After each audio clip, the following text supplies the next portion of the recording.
মৰমৰ ছাত্ৰ ছাত্ৰীসকল, আজি আমি ক্লাছ 3ৰ পেট পৰীক্ষাৰ অসমীয়া বিষয়ৰ যিখন কোৱেশ্চন পেপাৰ, এই কোৱেশ্চন পেপাৰখন আলোচনা কৰিম।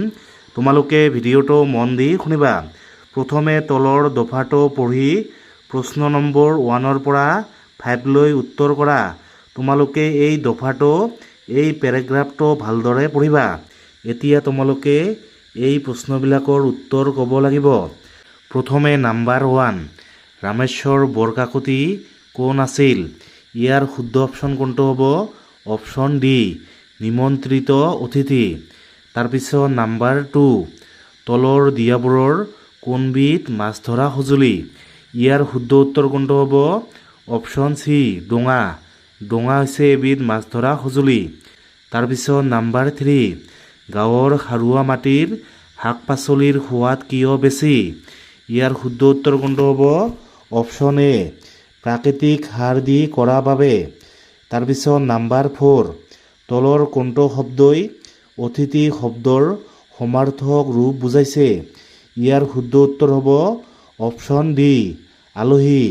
অতিথি মানে হৈছে আলহী। পিছত নাম্বাৰ 5, নিমন্ত্ৰিত অতিথি ৰামেশ্বৰ বৰকাকতিয়েও সকলোৰে লগত ভাত খালে। ওপৰৰ বাক্যটোৰ কোনটো শব্দই বহুবচন বুজাইছে? ইয়াৰ শুদ্ধ অপশ্যন কোনটো হ'ব? অপশ্যন ডি, সকলো। সকলোৱে বহুবচন বুজাইছে। তলৰ দফাটো পঢ়ি প্ৰশ্ন নম্বৰ 6ৰ পৰা 10লৈ উত্তৰ কৰা। কাউৰী আৰু বুধিয়ক শিয়াল। তোমালোকে এই পেৰাগ্ৰাফটো পঢ়িবা। এইটো হৈছে কি, এটা ধুনীয়া গল্প, ধুনীয়া সাধু হয়। তাৰপিছত এতিয়া তোমালোকে এই প্ৰশ্নবিলাকৰ উত্তৰ লিখিব লাগিব।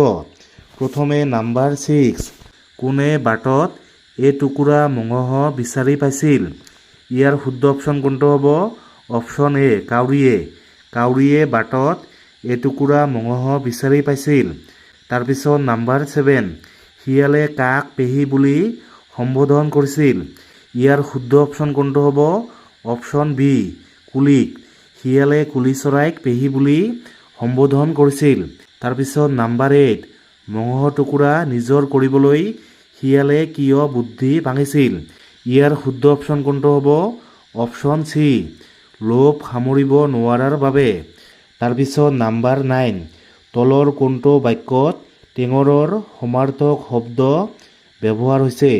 ইয়াৰ শুদ্ধ অপশ্যন কোনটো হ'ব? অপশ্যন ডি, কাউৰীৰ ওপৰত এটা চতুৰ শিয়ালৰ চকু পৰিল। চতুৰ মানে হৈছে কি, টেঙৰ, মানে বৰ চালাক। তাৰপিছত নাম্বাৰ 10, তলৰ কোনটো শব্দই বহুবচন বুজাইছে? ইয়াৰ শুদ্ধ অপশ্যন কোনটো হ'ব? অপশ্যন বি, গছবোৰ।